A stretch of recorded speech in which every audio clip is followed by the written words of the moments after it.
अनेक वर्ष एड्सच्या क्षेत्रात अनेक अनुभव आले. भारतीय स्त्रीची अनेकविध रूपं आणि चित्र डोळ्यासमोर आली. 90च्या दशकामध्ये एड्सची स्थिती फारच गंभीर होती. यातली काही चित्र मनात ठसली, कुणाच्या व्यथाने मन विदीर्ण केलं, कोणी प्रश्नचिन्ह म्हणून उभी राहिली.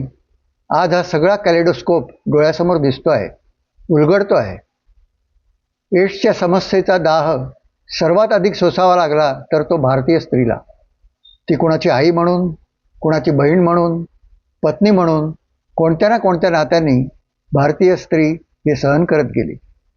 एका बाजूला पूर्णतः आगतिक, तर दुसऱ्या बाजूला आपल्या सहनशीलतेची ढाल करत ती झुंजत राहिली, सौदामिनीसारखी. त्या संदर्भातच या दोन माझ्या कविता मी सादर करतो आहे.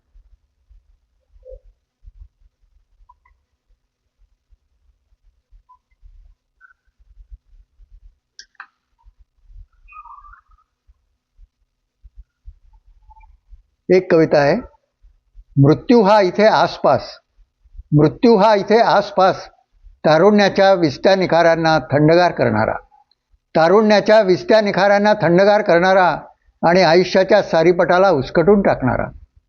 याला काळावेळेचं भान नाही, याला काळावेळेचं भान नाही, उमलत्या वयाची जाण नाही, पुसत्या कुंकवाची आण नाही. आणि मी हा असा निस्तब्ध पाहतोय, उघड्या डोळ्यांनी आणि बांधल्या हातांनी, उघड्या डोळ्यांनी आणि बांधल्या हातांनी. याच संदर्भातली माझी दुसरी कविता आहे, सौदामिनी. माझा सलाम त्या तेजस्विनीला, सौदामिनीला, सोशिकतेच्या परिसीमेला. ही दुर्गा दोहो बाजूनी स्वतःची लढाई स्वतः लढणारी, ही दुर्गा दोहो बाजूनी स्वतःची लढाई स्वतः लढणारी. ही माता आपल्या असहाय्य तरुण मुलाला पापड्यांशी आसू थपवून 2 घास भरवणारी. ही सती पतीच्या सेवा यज्ञात आपलीच आहुती देणारी. घराचं घरपण सांभाळत भावाचे गैवारल्या हातांनी भावाचे अश्रू पुसणारी ही भगिनी. मनातील स्वप्नांच्या तुकड्यांवर जखमी पायांनी चालणारी ही एकाकी सहगामिनी. मनींच्या खोल गाभाऱ्यात दडवून ठेवले आहेत तिनं वेदनांचे काटे, मनींच्या खोल गाभाऱ्यात दडवून ठेवले आहेत तिनं वेदनांचे काटे. पण आक्रोशाचा तरंगही नाही तिच्या चेहऱ्यावर.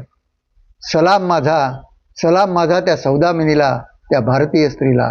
सलाम माझा त्या सौदामिनीला, भारतीय स्त्रीला.